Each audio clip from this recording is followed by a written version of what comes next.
chapter 9 of Hatchet.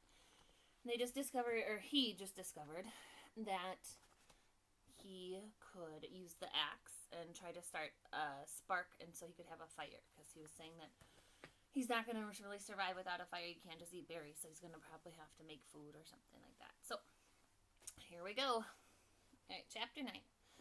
Brian found it was a long way from sparks to fire. Clearly, there had been something for the sparks to ignite. Some kind of tinder or kindling, but what? He brought some dried grass in, tapped sparks into it, and watched them die.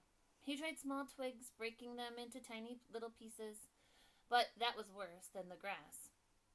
And then he tried a combination of the two, grass and twigs. Nothing. He had no trouble getting sparks, but the tiny bits of hot stone or metal, he couldn't tell which they were, just sputtered and died. He needed something finer, something soft and fine and fluffy to catch the bits of fire. Shredded paper would be nice, but he didn't have any paper. So close, he said aloud, so close. He put the hatchet back into his belt and went out to the shelter, limping on his sore leg. There had to be something. Had to be. Man had made fire. There had to been fire for thousands, millions of years. There had to be a way. He dug into his pocket and found a $20 bill in his wallet. Paper. Worthless paper out here, but it could get a fire going. Excuse me. He ripped the 20 into tiny pieces, made a pile of pieces, and hit sparks into them. Nothing happened. They just wouldn't take the sparks. But there had to be a way. Some way to do it. Not 20 feet away to his right, leaning out over the water, were birches, and he stood looking at them for a full minute before they registered in his mind. They were a beautiful white with bark like clean, slightly speckled paper. So birch tree, they're just a tree, but it's like wrapped on the outside with white. I think when you guys made your fires on the field trip, I think that was one of the items that was in like the paper bag, because you can like peel it off and it looks like a little piece of paper. And then when we were looking at stuff too, we saw like a birch bark canoe and it had the white kind of papery looking stuff on the outside. So that's what he's seeing right now. He moved to the trees. Where the bark was peeling from the trunks, it lifted into tiny tendrils, almost fluffs. Brian plucked some of them loose, rolled them in his fingers. Then they seemed flammable, dry, and nearly powdery. He pulled and twisted bits off the tree, packing them in one hand while he picked them with the other, picking and gathering until he had a wad close to the size of a baseball. Then he went back to the shelter and arranged the ball of birch bark peelings at the base of the black rock. As an afterthought, he threw the remains of the $20 bill. He struck the stream of sparks. He struck, and the stream of sparks fell into the... oh. He struck, and a stream of sparks fell into the bark and quickly died. But this time, one spark fell on one small hair of dry bark, almost a thread of bark, and it seemed to glow a bit brighter before it died. The material had to be finer. There had to be a soft and incredibly fine nest for the sparks. I must make a home for the sparks, he thought. A perfect home that won't stay, or they won't stay. They won't make fire. He started ripping the bark, using the fingernails at first, and when they didn't work, he used the sharp edge of the hatchet, cutting the bark into thin slivers, hairs so fine they were almost not there. It was painstaking work. Slow work, and he stayed with it for over 2 hours. Twice, he stopped for a handful of berries, and once to go to the lake for a drink. Then back to work. The sun on his back until at last he had a ball of fluff as big as a grapefruit, dry birch bark fluff. He positioned his spark nest, as he thought of it, at the base of the rock, used his thumb to make a small depression in the middle, and slammed the back of the hatchet down across the black rock.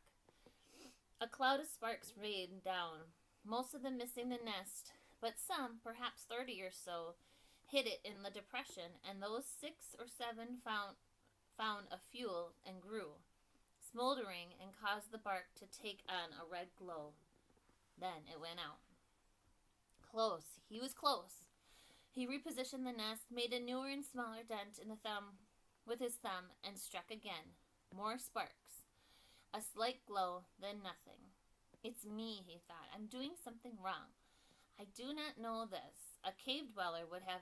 I do not know this. A cave dweller would have had a fire by now. A Cro-Magnon man would have had a fire by now. But I don't know this. I don't know how to make a fire. Maybe not enough sparks. He settled the nest into place once more and hit the rock with a series of blows, as fast as he could. The sparks flowed like a golden waterfall. At first they seemed to take. There were many sparks that found life and looked briefly, but they all died. Starved. He leaned back. They are like me. They are starving. It wasn't quantity. There was plenty of sparks, but they needed more. I would kill, he thought suddenly, for a book of matches. Just one book. Just one match. I would kill. What makes fire? He thought back to school, to all those science classes. Had he ever learned what made a fire? Did a teacher ever stand up and say, "This is what makes a fire"? He shook his head, tried to focus his thoughts. What did it take? You have to have fuel, he thought. And he had that. The bark was fuel. Oxygen. There had to be air. He needed to add air.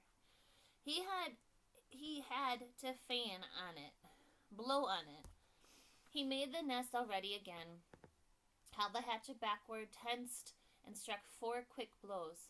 Sparks came down, and he leaned down forward, and as fast as he could, he blew. Too hard. There was a bright, almost intense glow, then it was gone. He had blown it out. Another set of strikes, more sparks. He leaned and blew, but gently, this time holding back and aiming the stream of air through his mouth to hit the brightest spot. 5 or 6 sparks had fallen in the tight mass of bark hair, and Brian centered his effort there. The sparks grew with a gentle breath.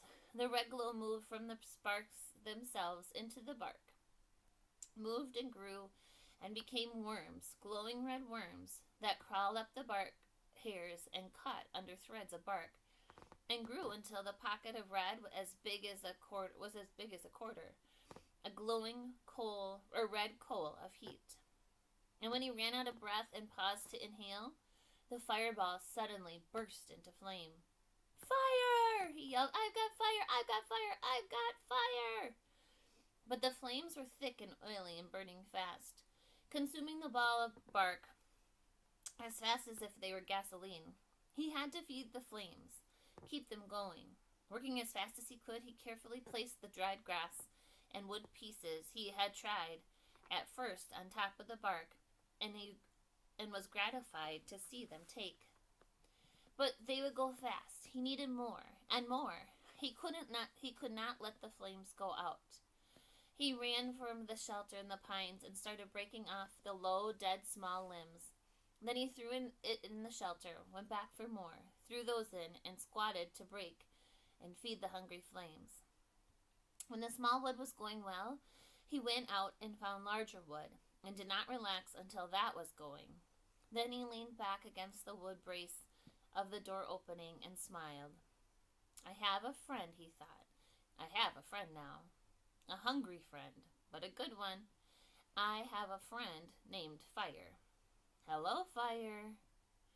The curve of the rock back made an almost perfect drawing flue and carried the smoke up through the cracks of the roof, but held the heat. If he kept the fire small, it would be perfect and would keep anything like a porcupine from coming through the door again. A friend and a guard, he thought. That little part reminds me of the Croods when the girl, don't remember her name, but when she first sees fire and she's like, "Fire, fire!" and thinks it's like a person or a thing. I don't remember, what's her name? I don't know, but that reminded me of that part. So much from a little spark, a friend and a guard from a tiny spark. He looked around and wished he had something to tell, somebody to tell this thing, he had somebody to tell this thing, to show this thing he had done, but there was nobody, nothing, but the trees and the sun and the breeze and the lake, nobody. And he thought, rolling thoughts, with the smoke curling up over his head, and the smile still half on his face, he thought, I wonder what they're doing now. I wonder what my father is doing now. I wonder what my mother is doing now. I wonder if she is with him. Alright, that's the end of the chapter.